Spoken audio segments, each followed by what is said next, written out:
You know how I told you that we were going to be seeing something really quite incredibly cool? Well, we're out here in Orange County. In fact, I've been here before. This is Tustin. That's the old blimp hangar, and this is where Chevrolet introduced the new Corvette back in 2019. I came for the global debut of that car.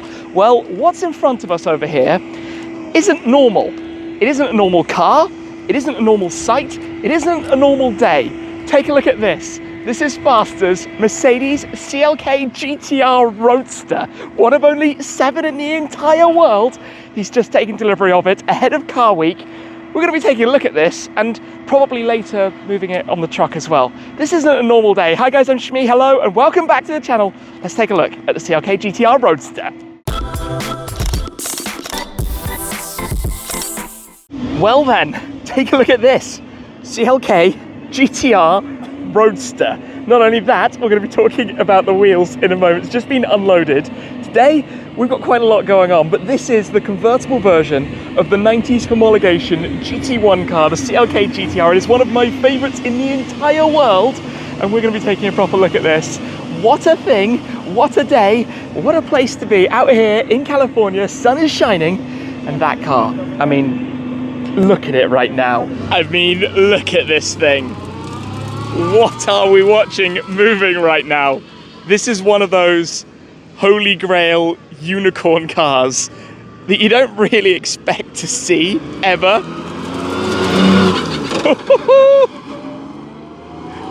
That's ridiculous. That's absolutely ridiculous. Look at that on the road. These things rarely ever get driven. Is this the first time you've ever driven this thing? We're doing test trials today for Monterey, so yes, it would be. You've never moved it, well, just around a car park or something? No, because we got it with 180 kilometers, now it's 181. So yeah, first time. How dare you put mileage on it? I know. That's what it's about though, it's to be enjoyed. We're gonna at least 10x it in our ownership, so. Brilliant. It looks insane. It looks absolutely insane. It works. So while he goes to spin that around, it's photo shoot time. The whole team in the Bowden Raptor R. But I'm gonna wait because the CLK GTR coming by. I mean, look at that. What can we say? Whoa. This is so cool. Now I've been lucky to drive a CLK GTR before, coupe, on track at Bahrain International Circuit. A day I will never forget. But there's something about the Roadster, the rarity, how special it is. And I tell you what, under some load, that sound is nuts. I'm walking down here to come take a look at this. See what's going on, what the plan's gonna be. Got the Raptor R, got the CLK GTR. Hey, they share an R in common. Broden from Bowden Auto House, Josh. So I've heard this is like an Uber here in Orange County. Can I get a run up the road and back? Let me come around. We'll talk a little bit more about this thing. So, let me step in. Do you have a clever technique for doing this tidally? Just get in, brother. Just slide in. 1 foot in, sit on the side. Maybe. Other one in. It doesn't make life easy. I'm gonna have to give you the phone. And then, swing it in. Slide down.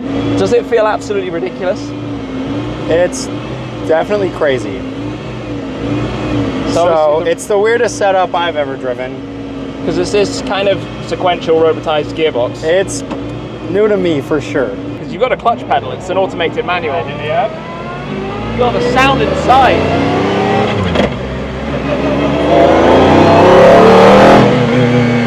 Inside this sounds insane. It reminds me of the Apollo, which makes sense because I mean, built by the same guys, right? Yep.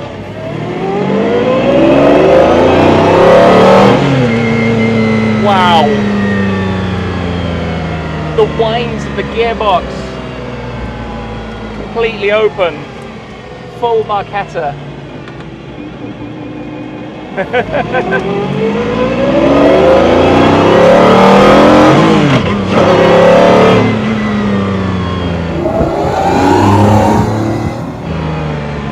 This is mad. This is absolutely mad. It's a pretty interesting car to get used to. Because this is obviously, well, you've got the Zonda.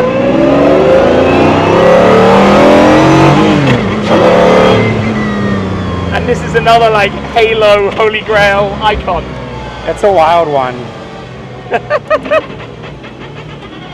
It's so unusual being sat in here though, with the like the way the windows Yeah, everything open and completely. This is not made for a roof. Nothing. Photo time. photo time. We've got to talk about these wheels. Josh, you've just fitted them. Yeah, they're one size up, so we're 18s from the factory, went with 19-inch. They're forged two-piece wheels from HRE. They're called the FMR. So the theory behind that is it's a one-piece barrel, so it's strong like a monoblock, but you get the kind of a three-piece look with the modular face and the hardware. So we went with the vintage 501. It's a classic design. I think it's perfect for this car. Fully polished, like that total 90s, 2000 vibe.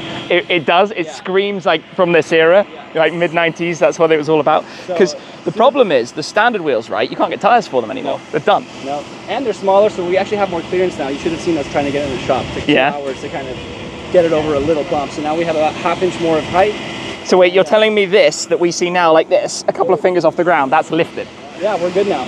So after this, after Monterey, we're actually going to try to install a suspension lifter on it. Okay. To get some more clearance. Like on a Carrera GT, that kind of thing. Yeah, that needs it. But it makes a big difference because when you've got a lip that long, I mean the Roadster front is the same as the Coupe. No, it's slightly changed. I think it's slightly different, but it's so low. Carbon fiber. The wheels are good, so you can stick a new set of tires on them. Yeah. Week 11, 2023. New. That's what you need. With a car like this, Thanks for verifying. Yeah, has to be. But it's too easy to take a car like this. It's 25 years old, 30 years old. Just go out and drive it, and you're driving on plastic that's 30 years old. Rubber that's 30 years old. It feels like plastic. It's dangerous. Yeah. No traction, and then brand new, like first experience driving this car, you can definitely get some trouble. And something that's of this value, you need to look after it a little bit. It matters. Like I say, the wheels look good. Good call. Thank you. And I know you're not really much of a modification type of guy, but I don't change things lots, but I think it suits the era, it suits the period. It's exactly what you do. Exhaust, wheels, it's what your shop's all about. At idle from outside, it's actually surprisingly quiet, but under load inside, the noises that you hear, obviously the intakes are right behind your head, literally right behind the headrests. And even under load from outside, it sounded immense.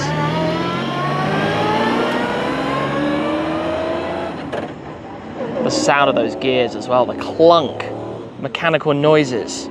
Just having too much fun right now.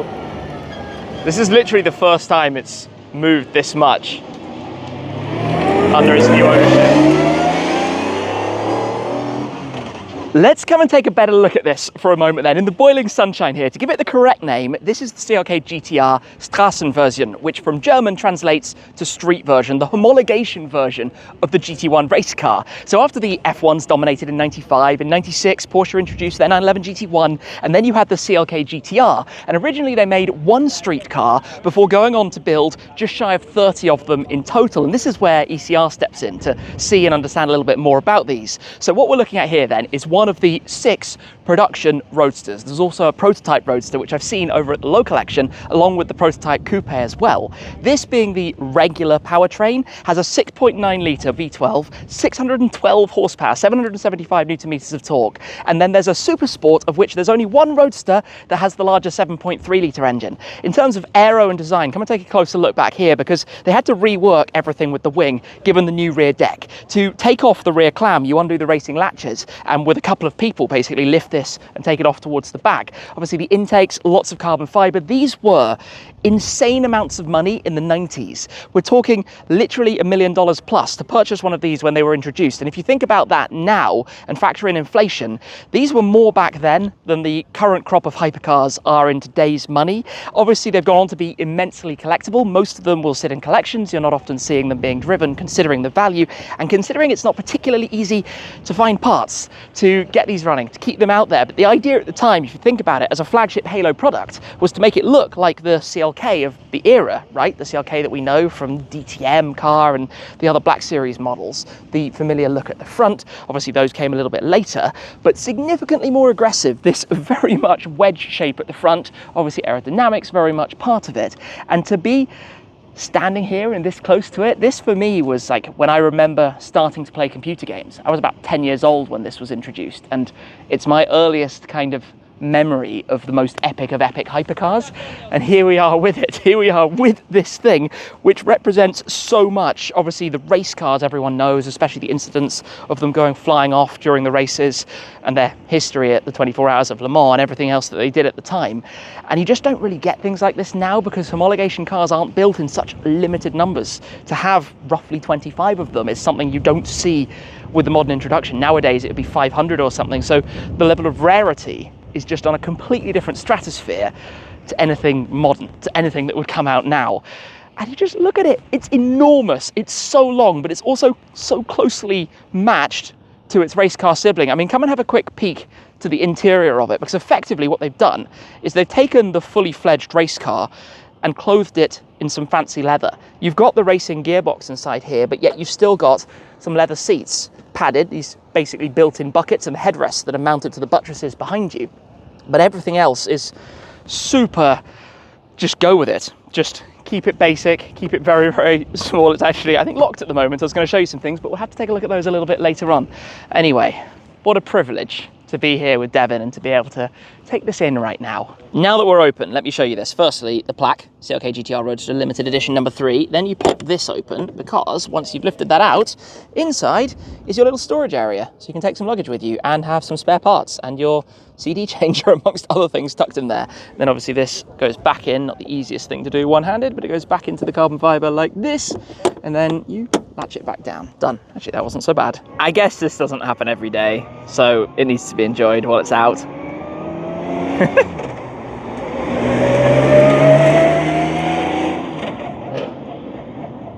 That was the sound of a Mustang. There's a pink 50 GT that's just lurking over there. Kind of looks like a Dark Horse with the way it's got the livery at the front, basically matching mine, but different. Very bright pink.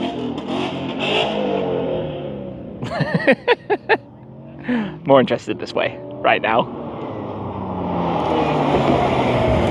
The next fun challenge is how do you load a CLK GTR Roadster onto a flatbed before we're going to drive over to Hyper Society. And the long story short is it's not easy because of how low this thing is. Because of quite how low the splitter is to the ground, and you'll see in a second how this process works. Understand a little bit more of what needs to be done. It will be winched on, but to get it over the low parts, look at that profile. Look at how this thing just stands out. Most people wouldn't have a clue what this is, but it is really cool. Before the loading is fully underway, of course, if you're interested in cars like the CLK GTR, you can check them out on Exclusive Car Registry. ECR, our platform that really gives you a full resource on all of these types of things. And when it comes to cars like these, the coupes and the roadsters, even the race cars, there obviously aren't all that many of them in total. And it's fascinating to be able to get into the details, to find out where they've gone around the world, the races they took part in, and to learn a little bit more. So do head over to ECR to check these out if you'd like to find out more, and also to find out about the collection from Faster, the different cars like this and the Pagani Zonda Revolution, amongst the others that make up a really epic garage of amazing cars. So whenever I talk to anybody here, Mr. C's Towing is always the go-to. In fact, Mr. C's has actually moved my Ford GT about 5 years ago when I needed to get it down from up in Los Angeles and Beverly Hills down towards Orange County. But obviously this is a process you need to be really careful over because, as you can see, there's not a whole lot of space at the front, so it's a delicate balance of moving the bits of wood and the race ramps as the car comes forward to have the lowest possible angle of attack to get something like this in, which is challenge to the max. You will notice also the car's splitter actually has those wooden chocks, which is a motorsport thing, a bit of history. That's part of the carbon fibre, almost that cutout. But obviously this is very, very low to the ground. It's been measured out and it's been done before, so this will get the wheel up and then it will be able to lift and make it over. Magic process, it just stays up. The wheels, this is all like inch perfect to get this up. Then the bit I find really clever is lifting and lowering the flatbed to help make it even easier. Thankfully the diffuser on this is fine. And get the thumbs up from Cody at the back. And yeah, on it goes. As if by magic, it's up over the wood. And very soon we're going to be on the highway with that car on an open trailer following it in a Dark Horse and just taking us in. You couldn't get more California. Up she goes. Smoothly done. It will need the final straps to go on, and then we're going to be heading off on the road. So I might go grab the Dark Horse and get ready for that view. Every time we look away for a second, another cool car arrives. GG with the McLaren. It's funny. Well, there goes a trailer with a CLK GTR Roadster. So we're going to follow it as well. It's time to bail out of here because it's not every day you see something like that driving on the road. So let's go chase it. Look at this. Absolutely silly. Yeah, I hope he knows where we're going. I think we're going this way anyways. But that is very unusual right now. Very, very, very unusual. I guess we're just cruising. This is so mad to see that. That is so ridiculously mad.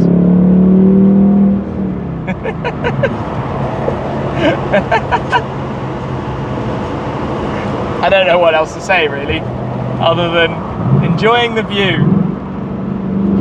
Almost like tracking shots of a transporter because it has some cargo worth, I mean, 8 figures somewhere. Bonkers. Just a normal view here in OC.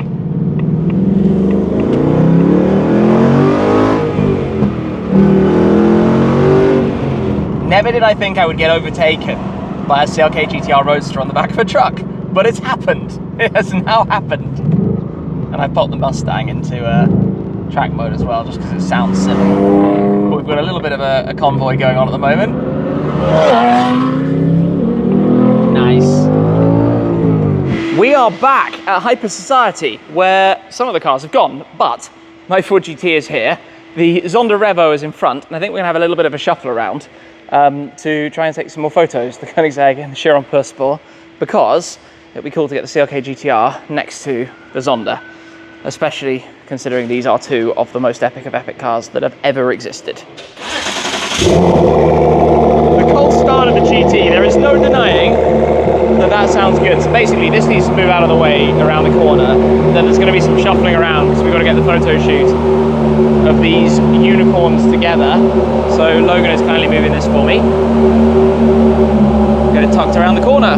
As if by magic, it has arrived. The CLK GTR Roadster is now here with the Zonda Revolution.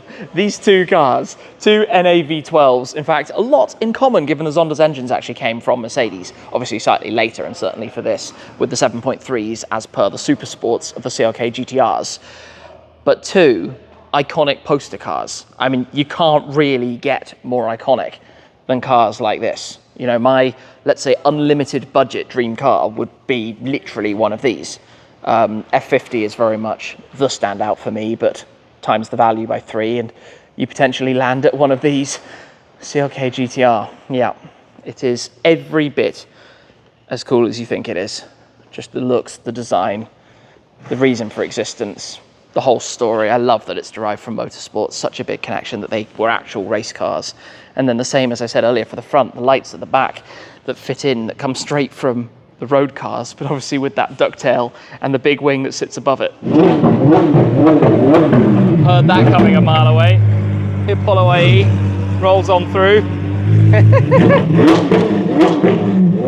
Jeez. Mad sound. Obviously the construction that's going on here at the moment, which will be to do with the new setup we're going to see in the future from Hyper Society. I think it's coming around the corner. We'll wait for the noise of the IE. The Apollo IE enters the building, the 1 of 10. Intensa emozione. And I tell you what, that V12 is literally the definition of intense. If that were to rev right now, my ears would not be very happy about it. Well, look what's arrived. Finally back home. It's home. The Genesis, the prototype Huayra BC, is back. In it comes. I gotta say also, wearing these wheels with the blue accents that match the painted blue livery on the car, it fits. It fits quite well. So this is being lined up. The garage is really full right now. There are a lot of cars in here and also a lot of people in here. But hey, we're in some very good company, so can't complain in the slightest at the lineup. I think we are basically going to wrap up today at that point. This is the most unbelievable lineup, the two faster cars, to go out today in the CLK GTR Roadster and to be surrounded here by the Hyper Society lineup. This is quite frankly Absolutely awesome. But you know what? I think we should close off today there. What an amazing thing. A huge congratulations to Devin on this. I mean, this is true unicorn. I mean, this and the car behind. I don't really know what else to say. I'm exhausted, as you can probably tell, and we've got a lot ahead of us. Plenty of events coming up, lots at Monterey Car Week. That's it for this time, though. Thank you very much for watching, as always, guys. I appreciate your support an awful lot, and I will see you again very soon. Cheers.